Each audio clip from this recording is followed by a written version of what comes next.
the spiritual Vaikuntha planets, and the impersonal Brahman sphere as the respective destinations of the performers of auspicious activities. Similarly, for others who are miscreants, you have listed different kinds of hells, which are horrible and ghastly. Yet, sometimes it is found that their destinations are just the opposite. It is very difficult to ascertain the cause of this. Purport by His Divine Grace, A.C. Bhaktivedanta Swami Prabhupada. The Supreme Personality of Godhead is called the Supreme Will. It is by the Supreme Will that everything is happening. It is said, therefore, not a blade of grass moves without the Supreme Will. Generally, it is prescribed that performers of pious activities are promoted to the higher planetary systems.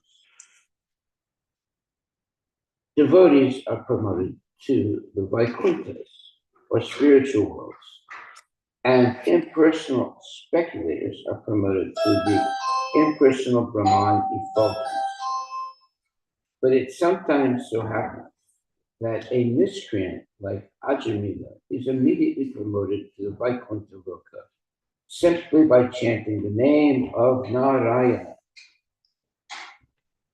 Although, when Ajamila uttered this vibration, he intended to call his son Narayana. Lord Narayana took it seriously and immediately gave him promotion to Vaikuntha Loka, despite his background, which was full of sinful activities. Similarly, King Daksha was always engaged in the pious activities of performing sacrifices, yet, simply because of creating a little misunderstanding with Lord Shiva, he was severely taken to task. The conclusion is, therefore, that the Supreme Will is the ultimate judgment. No one can argue upon this. A pure devotee, therefore, submits in all circumstances to the Supreme Will of the Lord, accepting it as all auspicious. Tate nukampam samikshamano punjana evatma pitam vitakam kritvat vapur pir vidadan namaste jiveta yo mukti pade sudayabhak. Srimad Bhagavatam, 10th canto, 14th chapter, verse number 8. The purport of this verse is that when a devotee is in a calamitous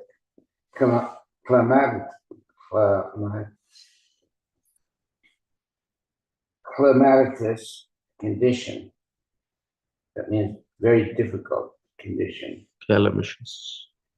he takes it as a benediction of the Supreme Lord and takes responsibility himself for his past mistakes. In such a condition, he offers still more devotional service and is not disturbed. One who lives in such a disposition of mind engaged in devotional service is the most eligible candidate for promotion to the spiritual world. In other words, such a devotee's claim for promotion to the spiritual world is assured in all circumstances. Well, it's a very important verse because it shows us or gives us a hint of how merciful Krishna is and how he is just waiting for us to be, let's say, interested in him so that he can bless us with the mercy of going back to the Vaikuntha Lokas. So therefore it says here, there are a lot of very important statements in this verse. Let me read the verse first. O most auspicious Lord, you have ordained the heavenly planets, the spiritual Vaikuntha planets, and the impersonal Brahman sphere as the respective destinations of the performers of auspicious activities. Similarly, for others who are miscreants, you have destined different kinds of hells, which are horrible and ghastly. Yet, sometimes it is found that their destinations are just the opposite. It is very difficult to ascertain the cause of this. Okay, so it means that Krishna is the ultimate arbiter. That means the ultimate person who makes a decision of what's going to happen to living entities. So we can't really argue with that. And that's why it says, yet sometimes it is found that their destinations are just the opposite. It is very difficult to ascertain the cause of this. So sometimes maybe a person who appears to be very pious has to go to the lower planets and suffer. So it's difficult to understand why these things are happening. Well, it's by the mercy of the Lord, so we should not argue with it, rather accept whatever happens as the Lord's mercy. In that way, Krishna will protect you and help you make spiritual advancement. Okay, so sometimes when Krishna sees that a devotee is beginning to not follow the regulative principles properly, well, he will cause some kind of a climatic, a difficult situation, an accident, a broken leg, or theft or something, and it's a shock for the devotee. But it's to help the devotee stay on the path of Krishna consciousness. So when you get it, when you start to go down the slippery slope of being not so, let's say, regulated in Krishna consciousness, Krishna might do something to wake you up and make you realize that, hey, I have to become more serious about Krishna consciousness. That's why it says here,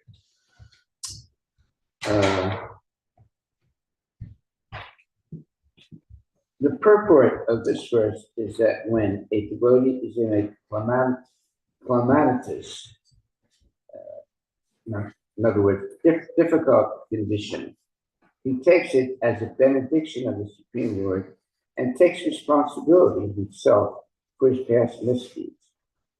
In such a condition, he offers still more devotional service and is not disturbed. One who lives in such a disposition of mind, in other words, in this state of mind, accepting whatever happens to him as the mercy of the Lord, and not disturbed by success or failure, then in the condition where sometimes he has to suffer because of his past misdeeds, he offers still more devotional service and is not disturbed. That's the real devotee. The people who are not real devotees, when they're troubled and there are, things are going the wrong way, they get all upset and they stop chanting. But in the case of a genuine devotee, when difficult situations happen, they become more serious about chanting Hare Krishna. That's the difference between a real devotee and a sometime devotee. In other words, a sometime devotee, when everything's going all right, he's a devotee. But when things go wrong, then he gives up being a devotee, thinking that Krishna is not really kind, Krishna is not really merciful, or believing that there is no Krishna. It's just all fairy tales. That's why it says here, the conclusion is, therefore, that the supreme will, meaning Krishna's final decision about things, is the ultimate judgment. No one can argue upon this. A pure devotee, therefore, submits in all circumstances to the supreme will of the Lord, accepting it as all auspicious. That means whether it seems to be good or whether it seems to be bad, this condition of the devotee, he submits in all circumstances to the supreme will of the Lord, accepting it as all auspicious. Wow. Then, in this purport quotes this verse. It's a very important verse.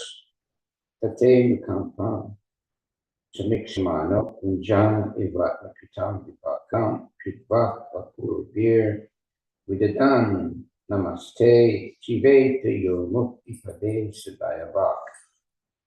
The purport of this verse is that when a devotee is in a calamitous, in other words, difficult condition, he takes it as a benediction of the Supreme Lord, whereas a normal person would be, let's say, very, very disturbed.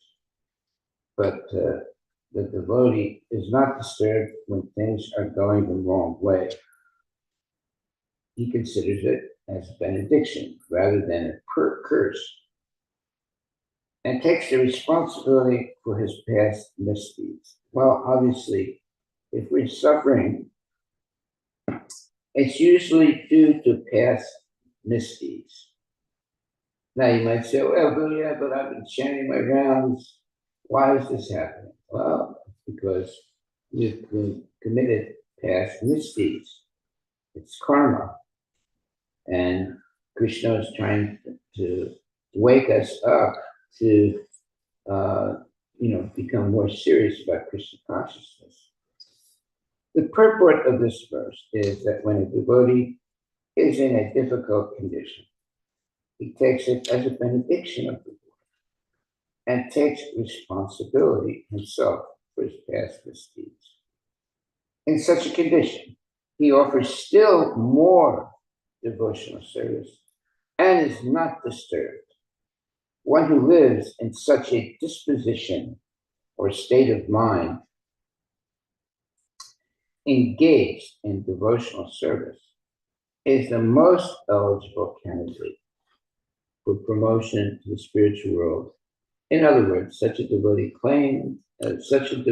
claim for promotion to the spiritual world is assured in all circumstances. In other words, a real devotee does not complain if things are not going in the way that he or she wants. And when a real devotee will accept that as mercy of the Lord and continues devotional service, in fact, becomes more, doubles down on the devotional service in those type of situations. That's why it says, yet sometimes it's found that their destinations are just the opposite. It is very difficult to ascertain the cause of this. That means sometimes, even you're following all the rules and regulations, there's going to be a downturn in your, let's say, success. But the devotee does not become disturbed. The devotee actually takes that as a blessing and becomes more strict, more regulated in devotional service. And the non-devotee or the weak devotee will say, well, just see, I was chanting Hare Krishna and following rules and regulations. Now look what happened to me. Therefore, I don't believe in God. There are people like that. But no, the real devotee understands that, okay, it's probably due to my past misdeeds, even though you can't remember your misdeeds, because uh, the karma is a very complicated issue. Even though in the present, it seems that everything is nice in your life, and all of a sudden something goes wrong, and you can't understand why, because karma is very complicated. Sometimes you'll get karmic reactions for things you did 5 or 10 lifetimes before. So that is to basically confuse a person. But a devotee is not confused by such, let's say, situations. He accepts it as the mercy of Krishna and continues devotional service, and in fact doubles down, does even more devotional service. That's the only solution for a downward spiral in your life. Of course, weak-minded people, they give up and say, "Oh, I'm not going to chant Hare Krishna anymore. It doesn't work. I chanted my rounds, and look what happened. I got a broken leg, and that means there's no God." No, that means that you're cleaning up your karma. That's what it means, and that you should not be disturbed by it, and should continue in devotional service even better than before, engaging in devotional service. Okay, so. Hare Krishna, Maharaj. Yeah. Can I ask a question? Yes. Maharaj, in the past, sometimes when I was faced with difficulties, faced with difficulties, like difficult situations. Yeah. My faith in Krishna didn't go down, but I would be putting more time to solve those difficulties. So that means you'll be chanting less. Yeah. That's what Mataji told me, like, a true devotee, my faith in Krishna didn't go down, but the activities would go down. My devotional activities would go down because I would be trying to solve the problems. Yeah. And Mataji told me that, when you are when you face difficult situations, you should be chanting more. You should be doing more devotional activities than what you were doing before. And I started doing that, Maharaj, since maybe September of last year, and I see a huge difference. There's the proof. That's the solution. You can just tolerate. It doesn't go away, but I find peace and I can tolerate. No, eventually it goes away. And there's a test. Everybody is going to be tested. And the ultimate test is like what happened to the Pandavas. They had to go through a terrible war that to see the children killed. But they didn't blame Krishna for all that. So everyone is going to be tested. First of all, if you don't understand that the soul is eternal, then you become devastated when there are horrible things that happen in life. And so the first thing that we have to understand in Krishna consciousness is that the soul is eternal. It cannot really be killed. It'll never be destroyed. So, but there can be very difficult situations that happen where, a young child can die, and you can't understand why did Krishna do this? Well, there's always the question of karma involved. But no one really ever dies. They just change their body. So there's no reason to become confused. Rather, there is if you never come to class and you're just living a merry-go-round happy life. Merry-go-round keeps going around like this.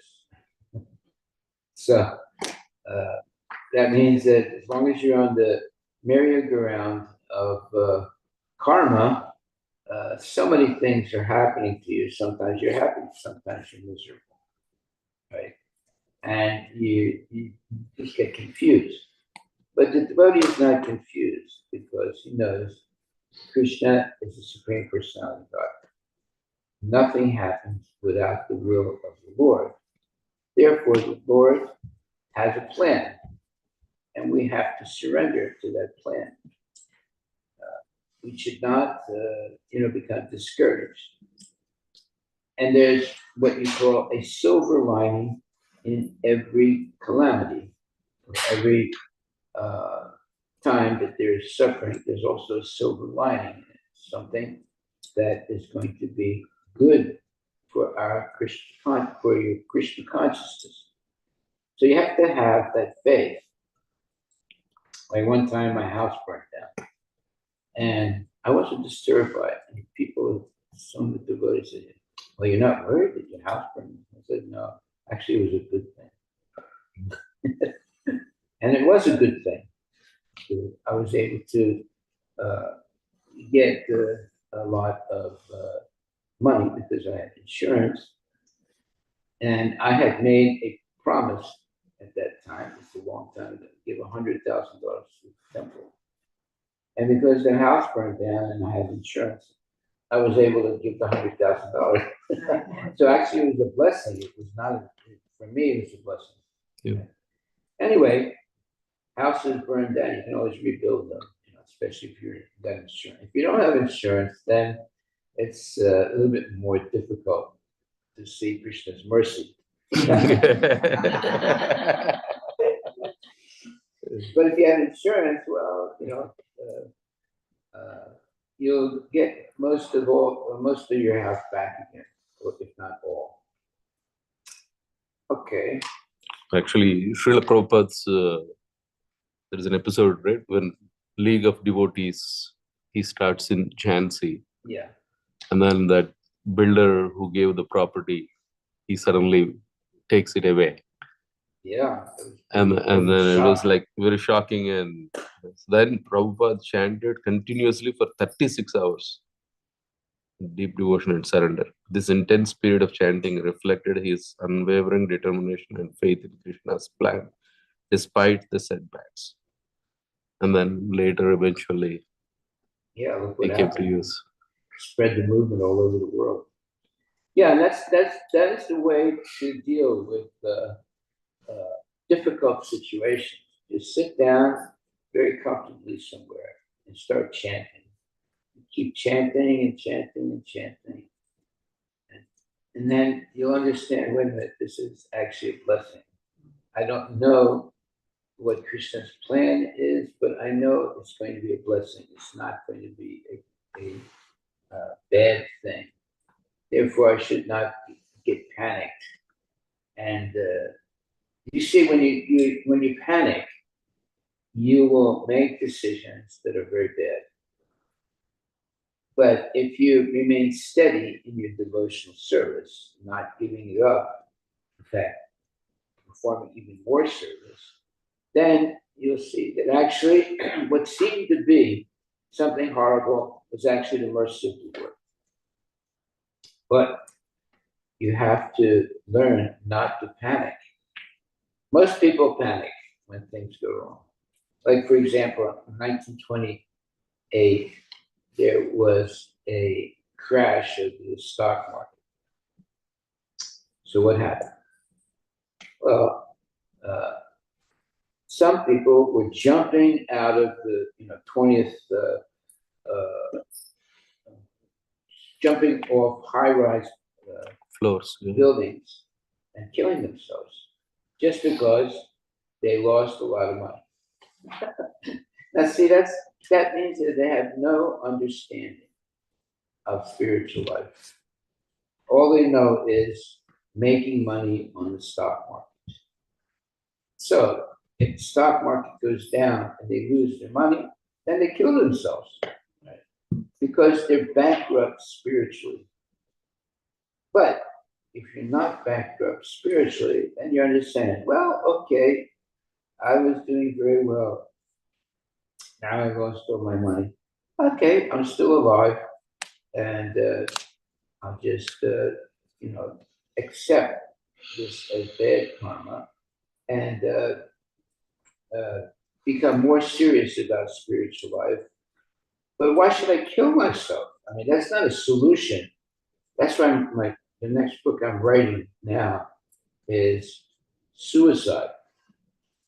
Suicide is the worst decision you can make in your life because you'll suffer much more by committing suicide. It doesn't solve any problem. It just puts you in a much worse situation where you become a ghost and you're not able to satisfy any desires.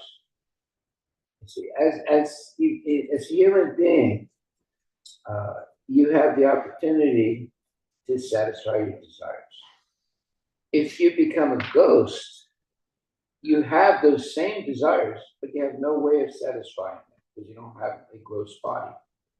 So that means you're in a worse situation. Your situation is worse being a ghost. But most people think, well, if I commit suicide, then I won't suffer anymore. That is completely wrong. But yet, they will commit suicide often. And they find out, wait a minute, this is worse than before because I still have the same material desires. But as a ghost, I can't satisfy those desires. So, how will you learn this? You'd only learn this if you came to the temple and you hear lectures. But most people, they think, oh, if I commit suicide, all my problems will go away. But that is completely wrong. And it's not gonna solve your problems, it's gonna make your problems even more. Okay, so any questions about this purport? Prabhupada quotes a verse, Bhagavatam, 10th chapter, 14th, 10th canto, 14th chapter, 8th verse. This is very important verse. Tate yukampam susamikshamano, punjana ivatmakatam vipakam, kritvak bapurvir vidadan namaste, chiveta yog mukti pade sadayavak. The purport of this verse is that when a devotee is in a clematis, or bad condition, he takes it as a benediction of the Supreme Lord. Wow. He takes it as the benediction of the Supreme Lord. Right? And takes responsibility himself for his past misdeeds. So in other words, it said, look, if this is happening to me now, even though I've been chanting Hare Krishna and so forth, then this is my bad karma from previous lifetimes or recent lifetimes. So therefore, I shouldn't panic. You see, when a person panics, they make bad decisions, like jumping out of a high-rise building and killing themselves. When there was the stock market crash in 1928, a lot of people just jumped off of high-rise buildings and killed themselves, right? Because all they knew was money. And when they lost their money precipitously, like overnight, they lost their money. In the stock market that crashed, they just committed suicide. That means there were spiritually bankrupt people that did that. A devotee will say, okay, look, I'm giving bad karma. That's because maybe I haven't been following Krishna consciousness properly, or maybe Krishna is testing me. Therefore, I'll take complete, complete mercy of Krishna now and chant better and follow all the regulative principles and not be disturbed by this failure. Because in the material world, there's going to be success and failure. You cannot free yourself from those situations. But the people who do not get panicked when there's some failure, they are the real devotees, because they know that ultimately Krishna has his plan. So I'll just be patient and see what that plan is for me. Okay, so are there any questions about this? This verse, it says, the purport of this verse is that when a devotee is in a calamitous or very difficult condition, he takes it as the benediction of the Supreme Lord and takes responsibility himself for his past misdeeds. In such a condition, he offers still more devotional service and is not disturbed. One who lives in such a disposition of mind, in other words, such a state of mind, that when everything is going wrong and one is suffering and there's so many setbacks, he takes it as his own responsibility due to his past misdeeds and becomes convinced that this is actually the blessing of the Lord. It's not a curse of the Lord, it's the blessing of the Lord, and becomes more serious in following Krishna consciousness. Sometimes we have to have a wake-up call. Like, for example, usually you come to class, you hear lectures, this thing, that thing, then something goes wrong. Why? Well, because maybe we're not actually chanting all our rounds every day. Or we might make a mistake sometimes and eat meat or engage in illicit activities. And the thing is, if you are a weak devotee, you will not get the karmic reaction right away. If you are a very serious devotee, almost immediately you get the reaction. Why? Because someone who's not really a devotee, they don't get the karmic reaction right away. So that when they do get that reaction, they can't figure out why this happened. But in the case of a devotee, you'll get the reaction almost immediately. And now you can make the correlation between, I did this nonsense stuff, and now I'm suffering. So there's correlations. But when you're not a devotee, you could be 5 years later, you get the karmic reaction. Now you can't figure out why it happened. You get more confused. So, you see, Krishna, the way he organizes things is beyond our understanding. Therefore, we have to be surrendered to the Lord. And no matter what happens, we should accept it as the mercy of the Lord. Otherwise, like I said, when you get panicked, you make bad decisions and your situation gets even worse. Therefore, we should learn to be very, very, let's say, patient. And when things go wrong, chant more sounds and be much more careful about following all the rules and regulations and maintain our faith and dedication to Krishna and become even kinder and more gentle in your behavior. And you'll see that ultimately it was whatever went wrong, it was the mercy of the Lord to help you become a better devotee. Hare Krishna. So the actual verse also I pulled up. Yeah, go ahead. Do you want me to read or you want to? Yeah, go ahead. So this is in the, yeah.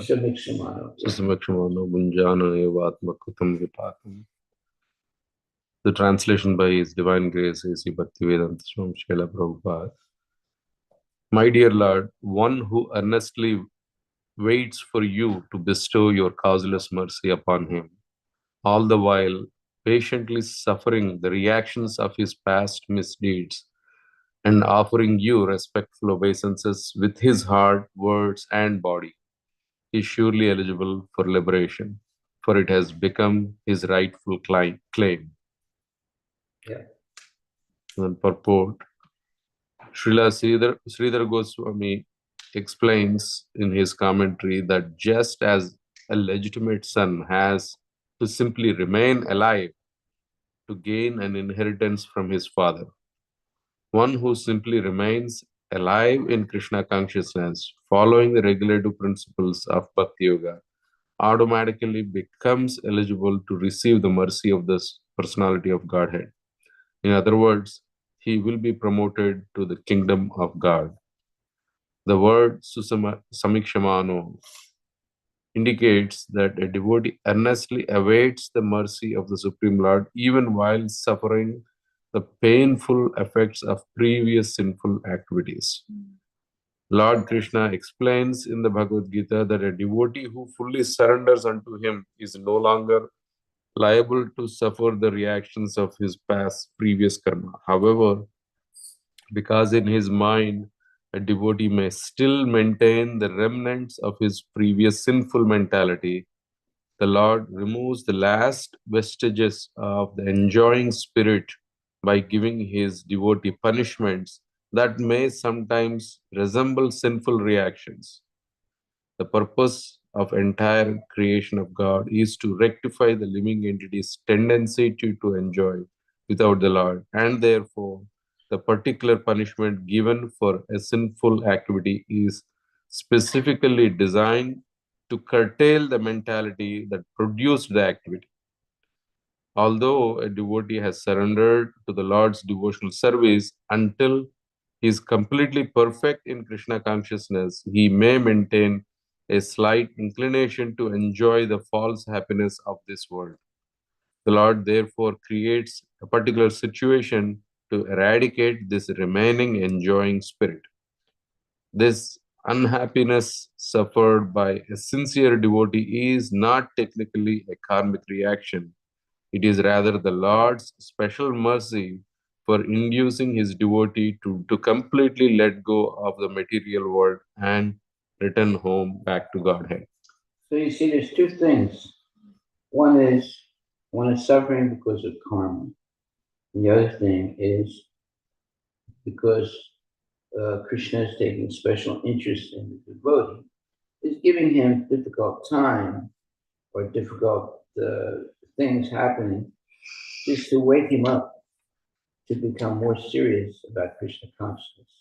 So it's a remedial thing in the case of the devotee when things go bad. It's to wake up and understand, wait a minute, this is because I'm not being serious about Krishna consciousness. Right? So the main thing here is not to panic, not to lose faith, not to be bewildered. Whatever happens, it cannot happen without the decision of the Lord. So Krishna knows better than us. Like, for example, one time in a village, all the dogs died. All of them. They all dropped dead. People were shocked. So there was this one sadhu that was living in a tree. He had like a little tree house. Right? So they went to the sadhu and said, Sadhuji, all the dogs died. Why did this happen? And he started to laugh. And he said, you have received Krishna's mercy. Now, half the people that went there, they looked at each other and said, what kind of an answer is that? And this guy's crazy. I mean, already he lives in a tree, and we're going to him and asking him a serious question, and he's saying, oh, it's God's mercy on you. You know, and the other half said, no, don't talk like that. He's a saintly person. You know, so there's a little bit of an argument going on. So anyway, everyone went back to their house. that's when all the dogs died. So a little bit later on, all the cats died. And then they went back to see the sadhu. And they said, Sadhuji, now all the cats have died. What does this mean? And the sadhu started laughing. He said, oh, you are getting even more mercy now. Now, half of the people said, see, this guy's crazy. Why are we coming and talking to him? And the other half said, no, don't talk like that. You know, he said, he's a saintly person. So they all went back again. They were arguing on the way back, but, you know, they did not insult the sadhu.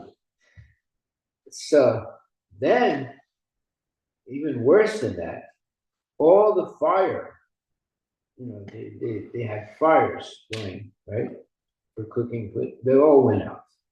Okay. So now that's a problem because now you have to rekindle all the fires. You know, they didn't have matches and things like that, so it's a little. It requires a little bit of effort to rekindle the fire. So then, you know, the leader of all these people said, okay, let's go back and see the sadhu. And a whole bunch of the people, like over half the people, said, why you should do that? This guy's crazy, man. He's living in a tree. And every time you go to see him, he said, oh, that's the mercy of God. So how can it be the mercy of God, right? But anyway, the elders, they convinced them, no, don't talk like that. It's not proper.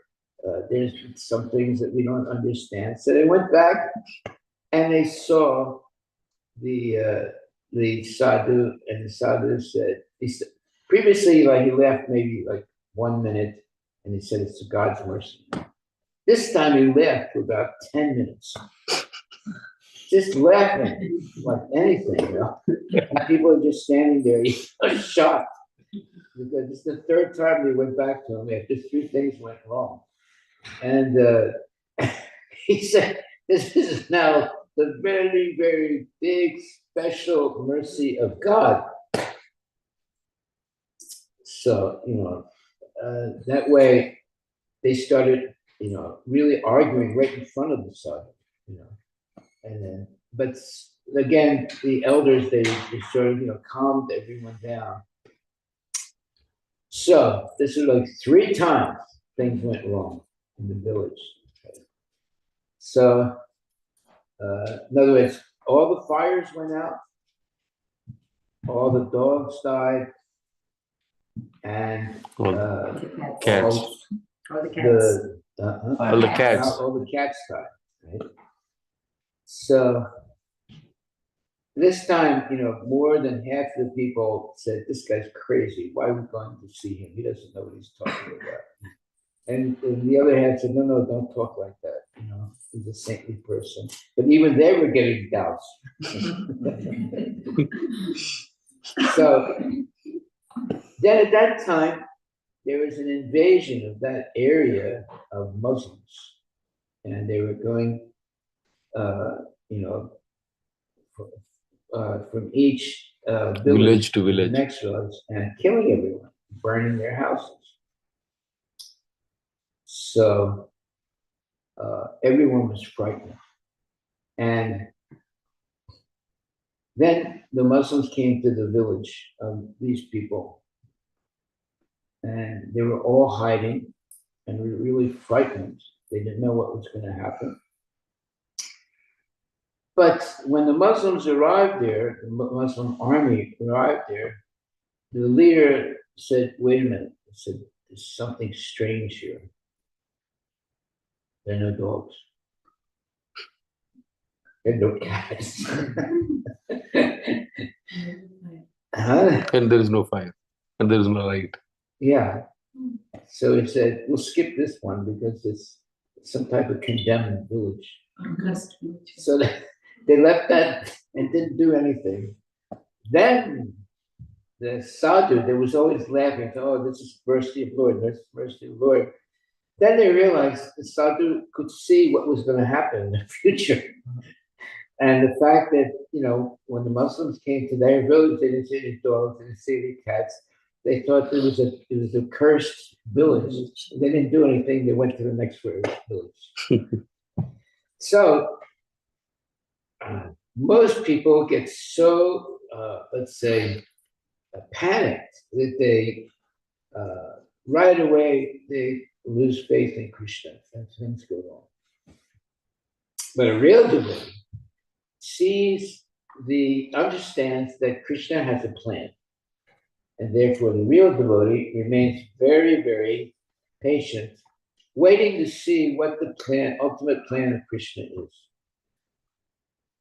It's not like, right away that something went wrong, they say, well, I don't believe in Krishna anymore. I was praying and praying, and he didn't answer my prayer. That means there's no God, and I'll just give up in spiritual life. No, you're going to be tested. Every one of us is going to be tested in life. And Krishna will test us to see if we're really sincere about following Krishna consciousness. So we should not be disturbed. We should rather be happy that Krishna is testing us. Mm-hmm. Because that way, one time Prabhupada was talking and he said, I'm not surprised by the devotees that leave Krishna consciousness. I'm surprised by the ones that don't leave. Yeah, because they have much more faith in Prabhupada and Krishna. Therefore, they have never left, even though difficulties have arrived, and they did not panic, they did not get angry, they did not blame Krishna. So we have to be careful. We're all going to be tested in this lifetime. And the more advanced you get, the more severe the test is. You have to remember that. The more advanced in spiritual life, the more severe the test is going to be. But we shouldn't be afraid of it. We should have complete faith in Krishna and understand that test is to help us become more and more serious about Krishna consciousness. Now, are there any questions?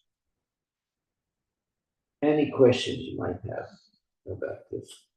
There is one last paragraph, Maharaj. I'll just complete that last paragraph of the purport of the other words, because this summarizes what you just said. So, sincere devotee earnestly desires to go back to the Lord's abode. Therefore, he willingly accepts the Lord's merciful punishment and continues offering respects and obeisances to the Lord with his heart, words, and body. Such a bona fide servant of the Lord, considering all hardship a small price to pay for gaining the personal association of the Lord. Certainly, such a devotee becomes a legitimate son of God, as indicated here by the words Daya Bhakt. Just as one cannot approach the sun without becoming fire, one cannot approach the supreme pure Lord Krishna without undergoing a rigid purificatory process, which may appear like suffering, but which is in fact a curative treatment administered by the personal hand of the Lord. Wow. There is one more, Maharaj, similar, very relevant verse. I think we had already covered. Srimad Bhagavad 3.16.37, in which Prabhupada in the purport says, when something is arranged by the Supreme Personality of Godhead, one should not be disturbed by it, even if it appears to be reversed according to one's calculation. For example, sometimes we see that a powerful preacher is killed, or sometimes he is put into difficulty, just as Harivilas Thakur was. He was a great devotee who came into this material world to execute the will of the Lord by preaching the Lord's glories. But Haridas was punished at the hands of Kazi by being beaten in 22 marketplaces. Similarly, Lord Jesus Christ was crucified and Prahlad Maharaj was put through so many tribulations. The Pandavas, who were direct friends of Krishna, lost their kingdom. Their wife was insulted, and they had to undergo many severe tribulations. Seeing all these reverses affect devotees, one should not be disturbed. Seeing all these reverses affect devotees, one should not be disturbed. One should simply understand that in these matters, there must be some plan of the Supreme Personality of Godhead. The Bhagavatam's conclusion is that the devotee is never disturbed by such reverses. He accepts even reverse condition as the grace of the Lord. One who continues to serve the Lord even in reverse conditions is assured that he will go back to Godhead, back to the Vaikuntha planets. The worst thing you can do is panic. Sometimes people are praying that their father, their mother, their uncle will not die. And they pray for like 1 month while the parent is sick. And then the relative dies. And then the person says, I'm not going to chant Hare Krishna. I don't believe there's a God. I prayed so sincerely, and still, my father or my uncle died. That happens a lot, actually. People say, well, I don't believe there's God, because I prayed so much, and still, my uncle died. That's the wrong attitude. We're all going to die, one way or the other. We can pray. I mean, when Prabhupada was very, very sick, everyone was praying that he doesn't die. But still, he left his body. So does that mean there's no God and all those prayers were just useless? No. It means that there's a plan of Krishna, and we don't know what it is. Therefore, we should be patient and see what the plan of the Lord is. Even in the case of Prabhupada, even though he left his body, Krishna consciousness movement has grown tremendously because of the faith of the devotees. So, there were some devotees that left.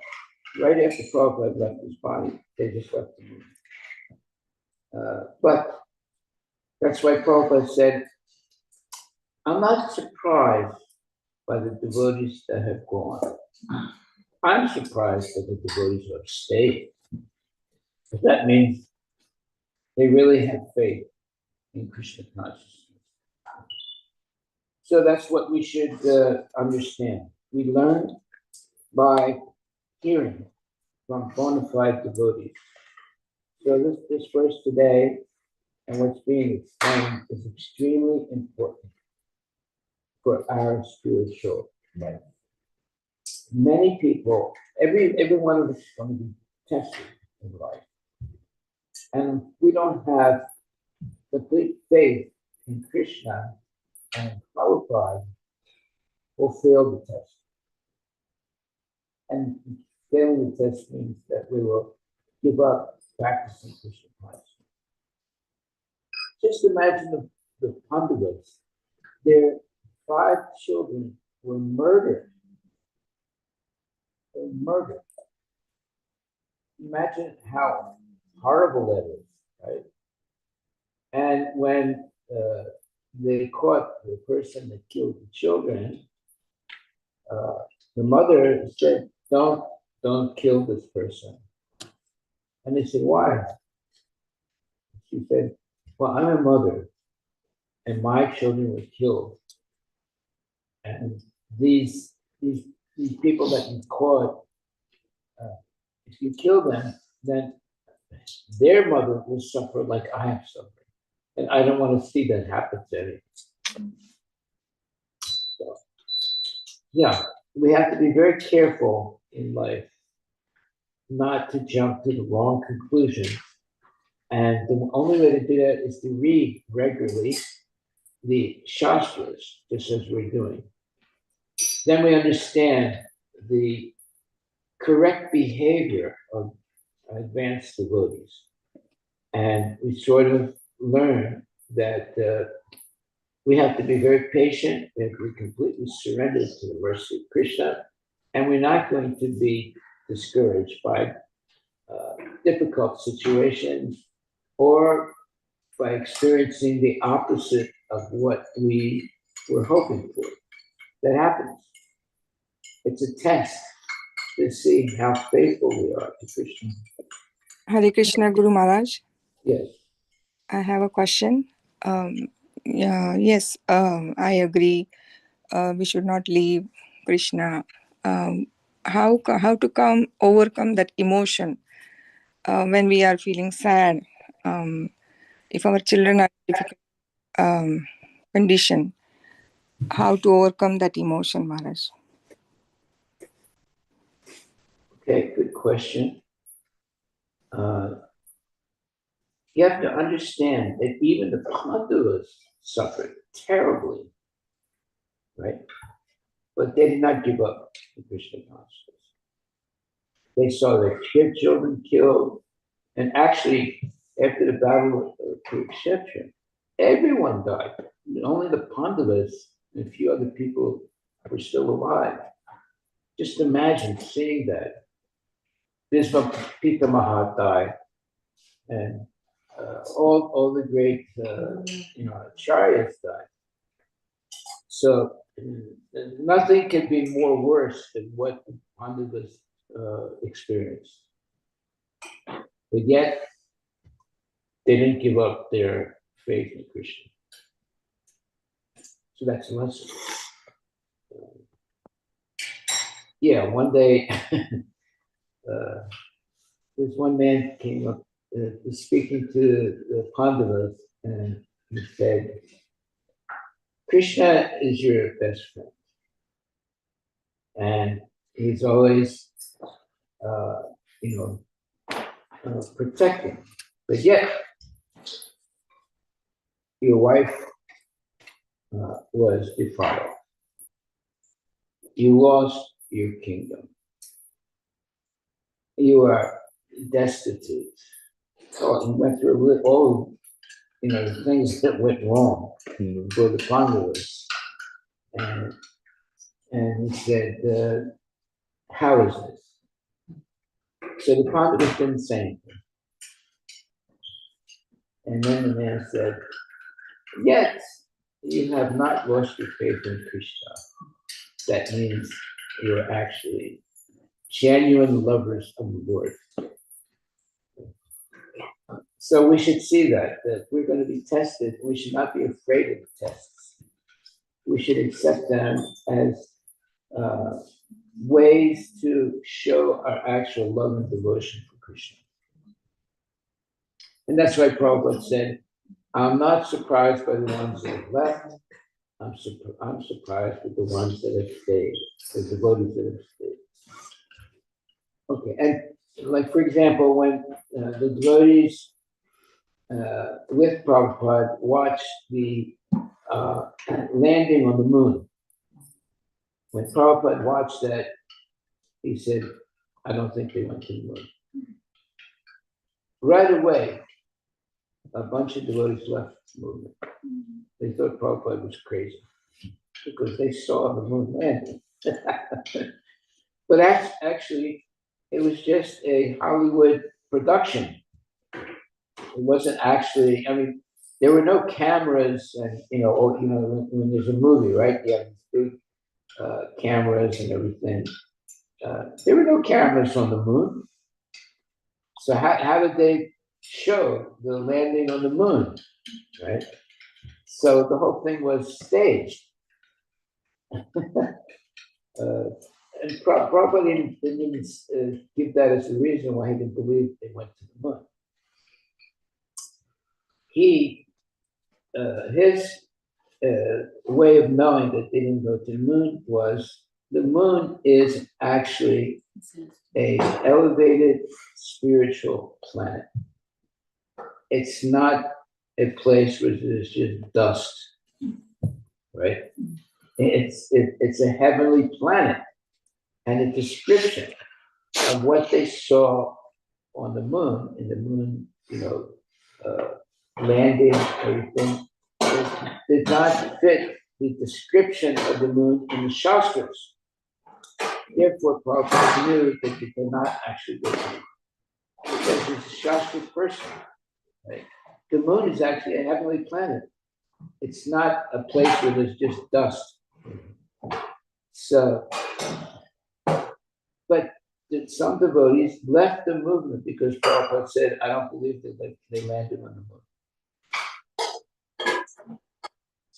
moon.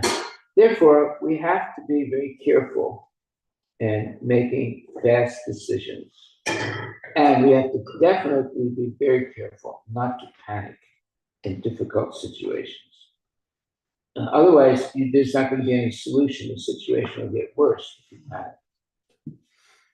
Okay, over is the Srila Prabhupada. Maharaj, we can understand this as devotees because if we are reading the Bhagavatam, what Krishna says, how to be a devotee through examples and case studies, and when they face difficult situations, what do they do? A lot of people outside, I hear this in commentaries or interviews outside also. People say, oh, that person believed in God all their life. And look what happened. Look what happened. They're like, a lot of people ask me that question also. I mean, if they are like little spiritually inclined, you can tell them about what it says in Bhagavatam, and they're like, they might believe it, like the villagers, like half of them might believe it, half of them might like, okay, I don't believe it. But there are a lot of people who don't know anything about Shastra and they see, oh, this person has been a devotee all their life, or they've done all the things for God, and see what kind of pitiful situation they are in. Like they don't have money, or they've had a lot of health issues. And their faith in God becomes even less and less for some people because of these things. Look what happened to the Pandavas. They lost everything. But they didn't lose their faith in Krishna. Therefore, they came out of that whole situation successfully. So, if you don't read the Shastras, then you won't understand so many things that happen in life.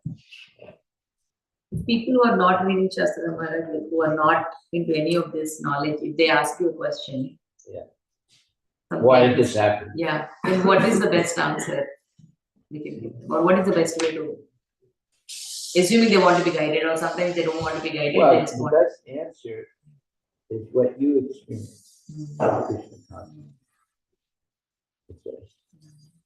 In my experience, it was a blessing that my house burned down. In fact, after my house burned down, while my house was burning down, I was doing a program in someone's house in Kent, and they called me, and so I took the phone and said, "Yeah, what's happening?" And they told me the house is burning down, and I said, "Okay, thank you." And hung up. So the people that were there, they didn't know the house burned down. I didn't tell, oh, my house just burned down. I got to go back home right away. I just stayed there till the end of the program. And I drove back. I didn't speed back. I just drove back in a normal way. And when I got there, yeah, the house had burned down. But people were surprised. Aren't you disturbed by this? I said, well, I looked at what the damage was. And I realized actually it was a blessing. Why? Because although it did burn, not everything was completely destroyed, especially the garage was not destroyed. That's where I had all my Uncle Harry's products. If that was burned down, then I would be really disturbed. And then I saw that even the damage that happened to the house, it was in such a way that when the assessor came, he could see everything, although everything was charred and black and everything, but everything was still there. So he was able to count everything, right? And therefore, I got a huge chunk of money because I had insurance. So it actually was a blessing. And nobody got hurt. Omar set the house on fire. Yeah, he was just a little kid at that time. And he's playing with matches in the closets, and he set the house on fire. But I didn't get angry at Omar because nobody died. That was the most important thing. And number two, now I was going to get money to pay $100,000 to the temple that I had promised to do, but I didn't know how I was going to get that money. So all that money came right away. So actually, it was a blessing. It was not horrible. So we have to be very patient. The problem is people panic. As soon as you panic, that means you don't really have faith in Krishna. You have to see what Krishna's plan is, but you might not be able to see it right away. So you should not panic. You should just chant more and associate more closely with advanced devotees and wait and see what Krishna's plan is. It'll be revealed. It might take some time, but it'll be revealed. Yes. Maharaj, you said that as the devotee goes more advanced, his punishments become more severe. It's tests. Yeah, tests become more severe. So like, what if the tests? What is what? What if the tests are so severe that like the devotee is like unable to perform devotional service? Like, No, that's the whole point. The devotee will not give up.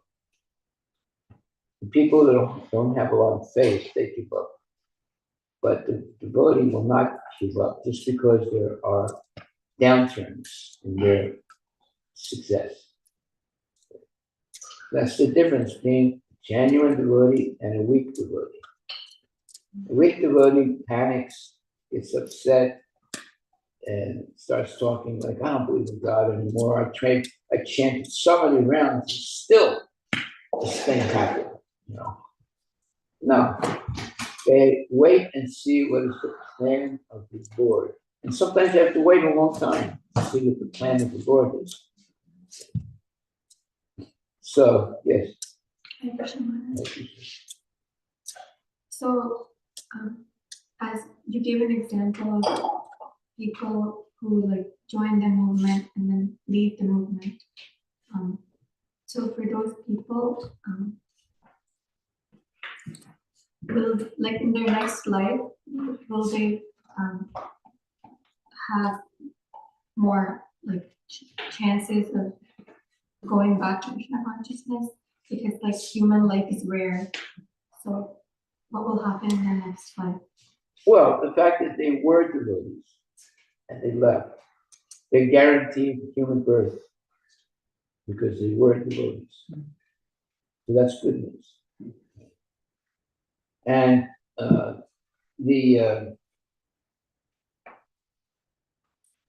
as long as they don't criticize Prabhupada and Krishna, they have many chances of becoming perfect in Krishna consciousness. Maybe not this life, but future lives.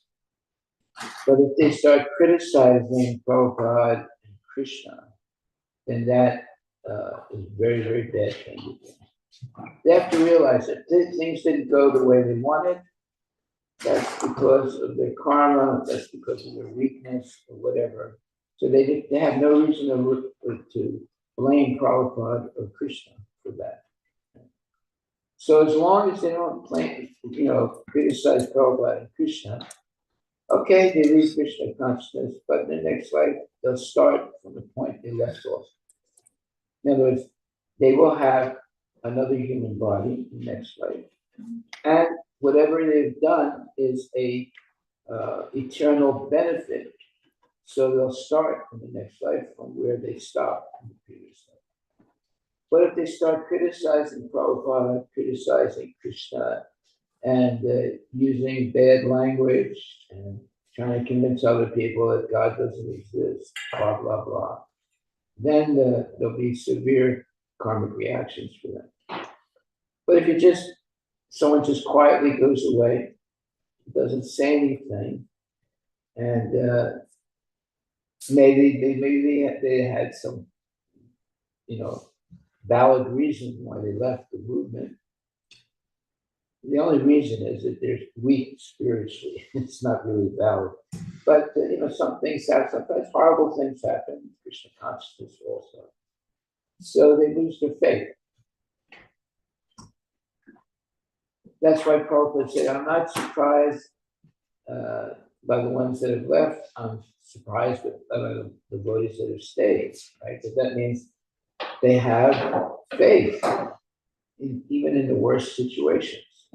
That Krishna will protect them, and Prabhupada is bona fide spiritual master, etc. But Prabhupada himself, he suffered also. He had diabetes, and he had a stroke,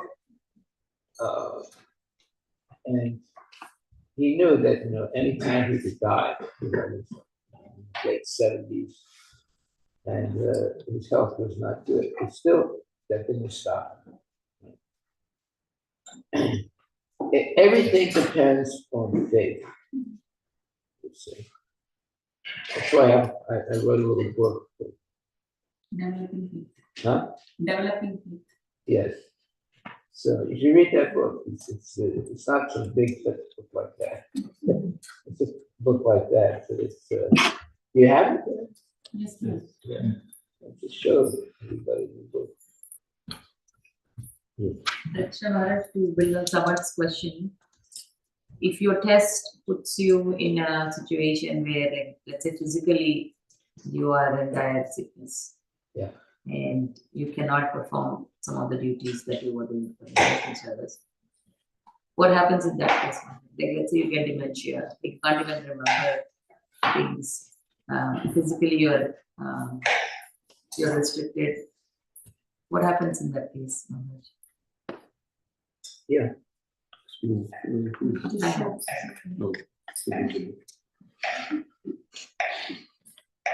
Well, today is a special day, so you can have this book for free.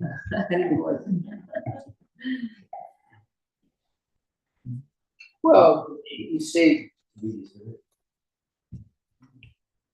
you have to understand, we're always going to be tested to see if we're really serious about Krishna. So we should accept the downturns as the mercy of the Lord. He's testing us and not panic. See, the whole point is not to panic. People get panicked and they lose their faith right away. These difficult times are tests given to us to see if we're really serious about Krishna consciousness. And if we're not, then we panic and we go away. But if we are, we don't go away. And by the way, every problem will be solved over time. You just have to be patient. That's all. So you have to learn to be very, very patient and not panic. And take shelter in association of more advanced devotees who don't panic. Yeah. So you previously said that as long as they don't criticize Prabhupada and Krishna, they still have a chance of coming back. Yeah. But let's say if a devotee leaves the movement and then they end up criticizing Prabhupada out of some maybe emotional reaction, but they realize their mistake and they want to come back to the movement. Prabhupada is very, very merciful. I saw that several times where devotees left the movement and went completely against Prabhupada, and then they realized their mistake and came back to Prabhupada, but Prabhupada forgave them right away. Because he was concerned of helping them become Krishna conscious. He didn't reject them. The only person I think he rejected, there was only one or two people that he rejected because they were very, very, disrespectful, very, very disrespectful. But many devotees who left but came back, he always accepted them. There were just one or two devotees that really were nasty. And he recommended that they should not associate with the devotees because of their nastiness. But there were many, many other devotees who fell down and then came back, and right away Prabhupada accepted them. So, and also Krishna. Krishna is very merciful. He's not a mean God. Very, very merciful God. If you read the Bible, you come to the conclusion that God is the mean God, especially if you read the Old Testament. But when you read the New Testament, okay, Jesus is being crucified. So that's a little bit better, right? You don't see that as being a mean God. He's willing to accept the sins of others and he's going through all that suffering. But he only will save those persons who surrender to him. But when you come to Krishna consciousness and you have people like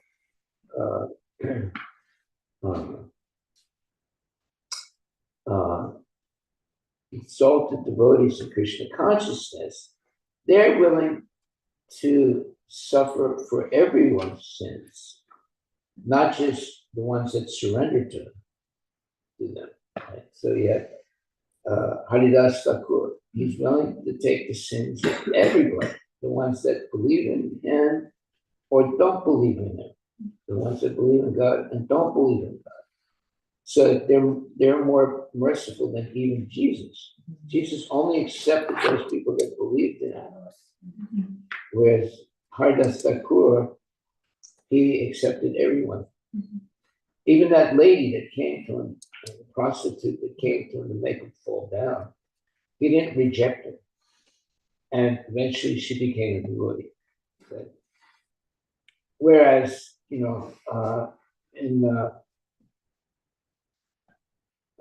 other cases, if a prostitute comes to try and make someone fall down, they'll get really angry and, maybe even use bad language and tell her to go away.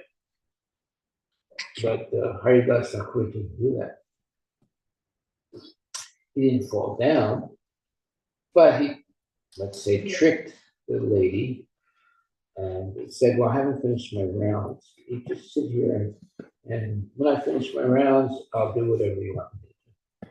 But because he was chanting 23 and a half hours a day, she would always fall asleep.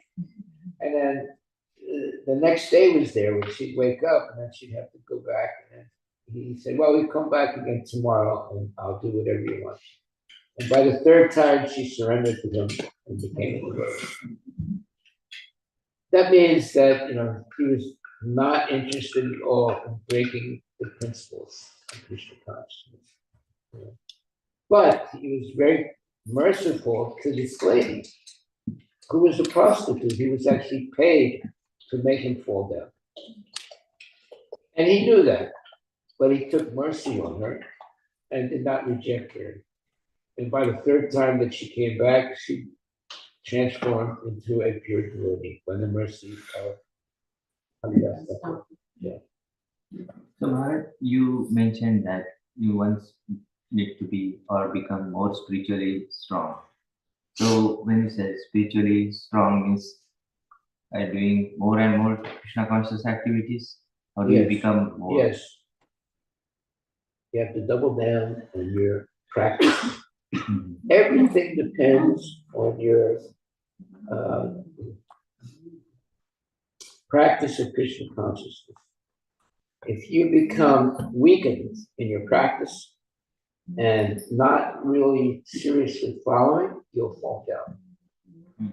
Not chanting rounds every day, watching television, associating with non-devotees, you'll fall down. It's just a matter of time.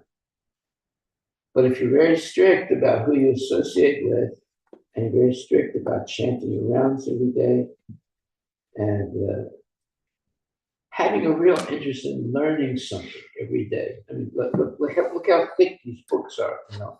This is only one. It's like, 20, 30 books like this, right? The Prabhupada has written. So, to read everything Prabhupada has written would take your whole lifetime. So, we have no reason to have any doubts, and we have no reason to leave Krishna consciousness. Because Prabhupada has spent so much time and energy to give us everything necessary to maintain our Krishna consciousness throughout life. That's why we're going, verse by verse. You know how long it's going to take to read all these books? A whole lifetime. The Prabhupada's plan is that we will read his books throughout our whole life. And we'll never leave Krishna consciousness if we do that. Yeah. So what happens, Maharaj, currently the phase we are going through, the economic turmoil, like a lot of people losing jobs, a lot of people has very uncertainty in day-to-day Did you lose your job? Sorry? Did you lose your job? No, I didn't, but How come? Does it have anything to do with Krishna? Yeah. So you should be very thankful, right? But even if you do lose your job, don't worry. You will somehow or other, Krishna will take care of you. So you have nothing to worry about. We'll take care of you.